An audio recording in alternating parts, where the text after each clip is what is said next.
Alright, so let's look at reality for a second. I have a dresser. I have some sewing machine drawers.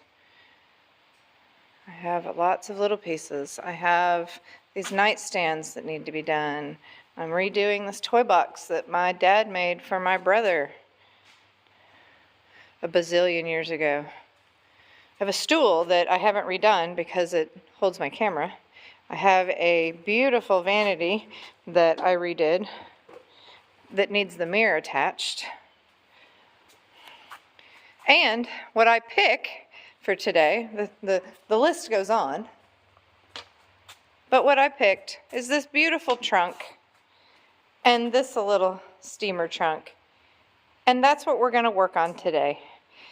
Trusting your instincts, realize that knowing looks different to each when living authentic. Hey everybody, welcome to Ampersand Unique Gifts and Home Decor. I am so excited for today's video and to get these trunks out of my stash and ready for resale. If you're not already a subscriber, I would love it if you would hit that subscribe button and click the notification bell so you'll be notified every time we upload a new video. Let me know in the comments which one of these makeovers was your favorite. So I ordered these awesome little wood wheels with brass. I thought they would be so cute, fit the time period a little bit better. But the post that goes in, it's like no matter where I tried to figure out where to put it, it was going to be too long. It was either going to poke up in the inside of the trunk, or if I tried it on this little ledge, it was going to poke up past the ledge. So I'm going to have to resort to these, which I already had in my stash. They swivel. They are the perfect size to go on there, and that's gonna be what we have to do. So it's been sitting around in the shop for a really long time. I used to drag it to the markets and I would use it to put picture frames and such in, and then I stopped doing that and there it sat. So we're gonna clean it up, wipe off the wheel because everything is dusty. I actually had to get spiders off of the trunk, and let's wait. Let's see something. Before we just put those on there, let's make sure this is actually level and that my wheels are going to be in the same place. And it is, and they are. So I am just using 4 little screws here to attach the wheels on all 4 corners.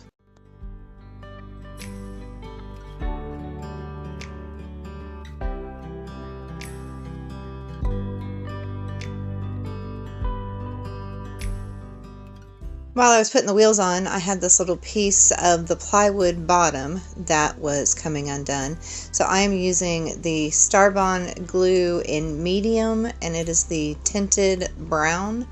I think it's the dark brown, but it might be the light brown. I have to either read the bottle or look at them side by side. But anyway, it has the spray accelerator, so I'm putting that glue down in there, and then I'm spraying it, and then I'm going to put a clamp on it, because rather than break it off, I thought it would be better to just poke it back up there and hold it, because it was nothing some glue and a clamp can't fix.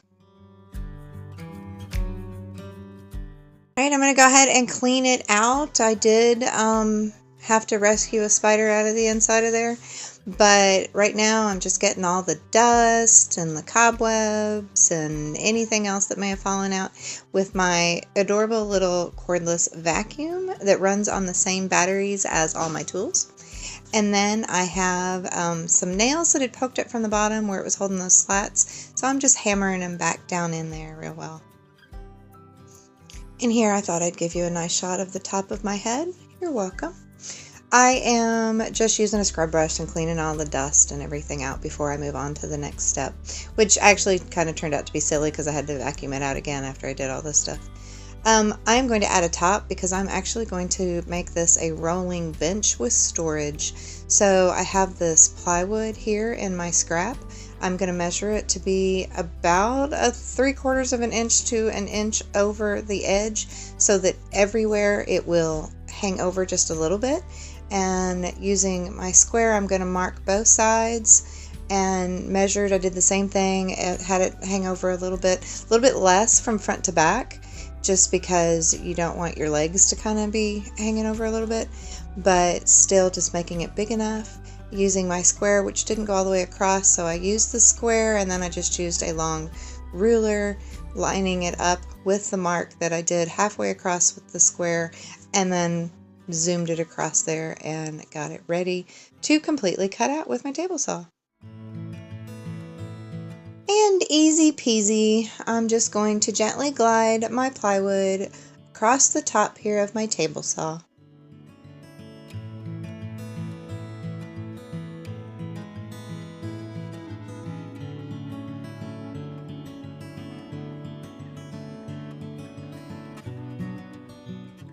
Once I had everything cut out and it was the size that I wanted to put something in there to make sure that while it was there, if somebody went to sit down on it and push it, that it wasn't going to just fall off, either right to left or front to back.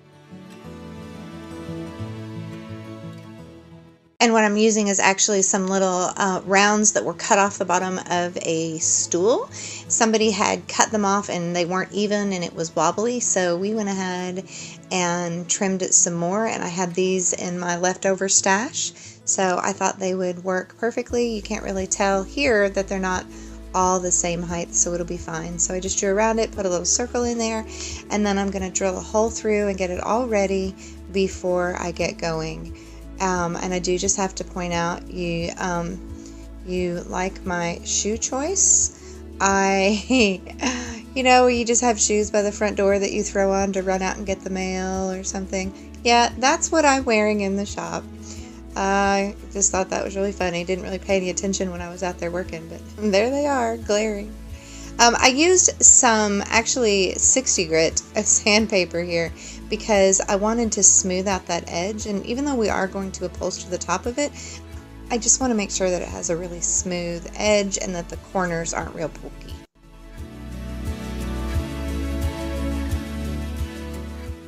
We're going to go ahead and attach our little stoppers on here before we upholster it, because we won't be able to get to where those screws are. So I, excuse me, I put the screws all in just where they were barely poking through the other side, and then each of these little rounds has kind of a little dot hole in the center. I think made, it's from where they were turned on a lathe, because it's the little end where it would have hooked onto the lathe. But anyway, I use that to measure the center and put all 4 of my little stoppers on, and see, there you go, it's not coming off. We are moving on. Now we're going to cover them. So I have these foam cushions. You can get them anywhere on Walmart, anything like that. And they are absolutely not the right size in any shape and form. They are perfectly square, but in order to have it hang off the edge just a little bit to kind of get that extra cushion, I'm going to have to cut one of them into a bunch of different pieces and kind of stick it together like a puzzle. And so I'm going to have to use 2 pieces on the edge, and then I'm going to have an additional little piece on the side, which I'm going to end up putting in the middle because I don't want to risk that it gets pulled off. And so using some spray adhesive, then I am going to attach all those down and again put my little puzzle together. Once I've left it and it's tacky, then I will go ahead. It takes just a second to really get tacky where you can do that. You can still reposition those, but you know, they are you know, it's on there. It'll hold on there. And then for the top piece, I'm actually using a roll of foam. That way it's all one piece across the top. I wanted to make sure that it was, you couldn't feel the places where I had cut it and made one. I cut it a little too big at first. But there you go. And again, I'm just using my spray adhesive to attach my top foam to my bottom foam.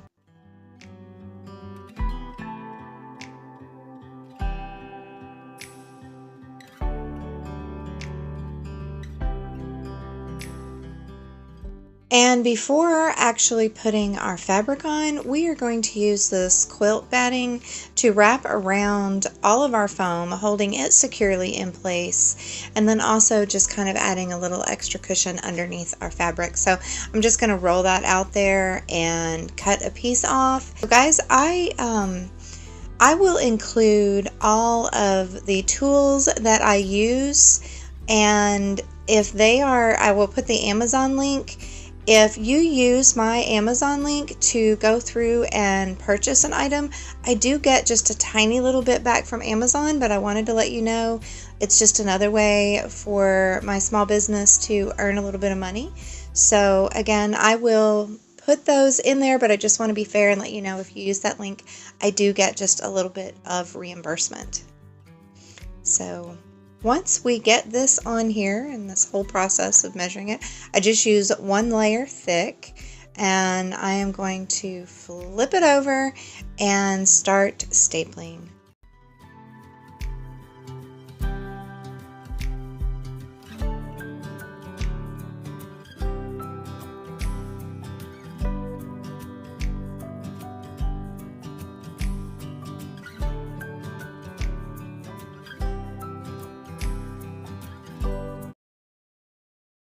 I'm going to cut a little X through the batting here so that I can poke my little round up through there, and it's still going to do its job.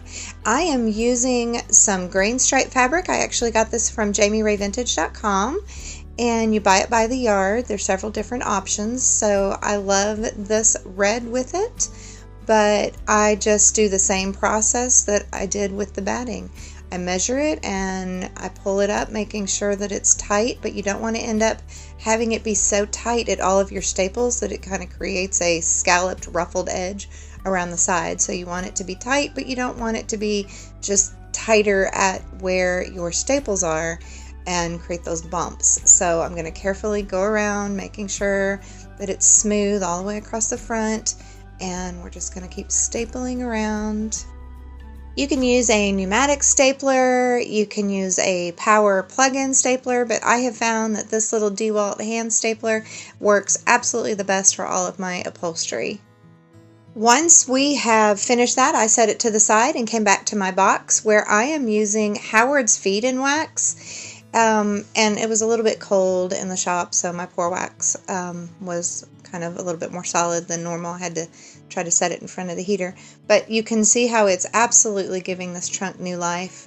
I'm just using a chip brush to rub it in there. I've done the inside already. You can see the difference of how refreshed the inside looks, but I just cover it really well using that chip brush to get in all the little cracks, and then I use a shop towel and just wipe off all the excess. So it's still really dark in the pictures and everything. It will continue to fade as that dry wood soaks in that wax. In some cases you might even need more than one application, but it just really needed a good soaking here because it was very dry. It is a very old box for a local drugstore that no longer exists. Keeps turning heads when you walk by. If they only knew you left me blind. You don't even notice their starry eyes. Moving over to our steamer trunk, I picked this up for $10 at an auction. You know, I don't know whether that was too much. It's missing the hardware, it's missing both handles, but it has really good bones. There's nothing, you know, broken, and it opens and closes very well. The inside does not. I mean, it smells old, but it doesn't smell mildewy. I'm using Crud Cutter here, and I'm just going to give it a really good bath. I'm going to spray it in. It's so dry that it's actually soaking in my cleaner so fast that I'm having a hard time spraying it and then scrubbing on it. But I'm just kind of cleaning up some of that rust that's there around those metal pieces on the side. I am going to paint this, so I just wanted to make sure that it was really clean before I started with that. But again, you know, I'm just scrubbing it, and then I am going to actually rinse it with water. Crud Cutter, you know, it does a lot better if you rinse it with water. We don't want anything left on the trunk that could impact the paint, you know, sticking to it. But it's cleaning up beautifully. Look at that wood underneath there. You know, you do things and you think, oh, I could have done it differently. It probably would have been really pretty if I had taped off that wood and then left the paint with that beautiful wood. Here we have a piece of the metal somehow that has been bent and is poking out. So I'm using a hammer. It looks like it had actually been repaired before because there were some nails poked in there that weren't in the other pieces. So I'd say that it had had a little bit of a repair. So I'm just going to use my scraper there and my hammer, and I'm just kind of getting it back in, going underneath that other metal strap, and so it won't be risking poking anybody. We are using the Sweet Pickins Milk Paint in the color Ocean. It is a dark blue greenish color, and the way milk paint works, it comes in a powder form, and you use equal parts powder and equal parts water. Works better with warm water, so I bring in water from the house so we don't have water in our shop. And I keep bottles of water out here for certain things, and I have my spray bottle, but I really wanted to mix it with warm water. That's how it does the best. And you're just going to stir it until it's equally mixed in, and you can let it sit and it will thicken up a little bit. Milk paint it's very runny compared to a chalk paint. If you're used to chalk paint, milk paint is very runny, and the first coat, a lot of times you put on something and you think, oh my goodness, this is not going to work. But you know, if you let it thicken up, it won't run so much. Or if you go ahead and use it in a little bit runnier form, just make sure you watch for drips, because as it gets around certain places, like when I'm in those hardware places, it pools and then it drips. So I kind of, I go back, I start at the top, and as it runs down, I capture it and blend it in, and I just kind of keep going back and watching for those drips. And once I have finished, all of the drips have kind of settled in, so there's not any more. So this is what it looks like with one coat. It actually covered really well on this dry trunk.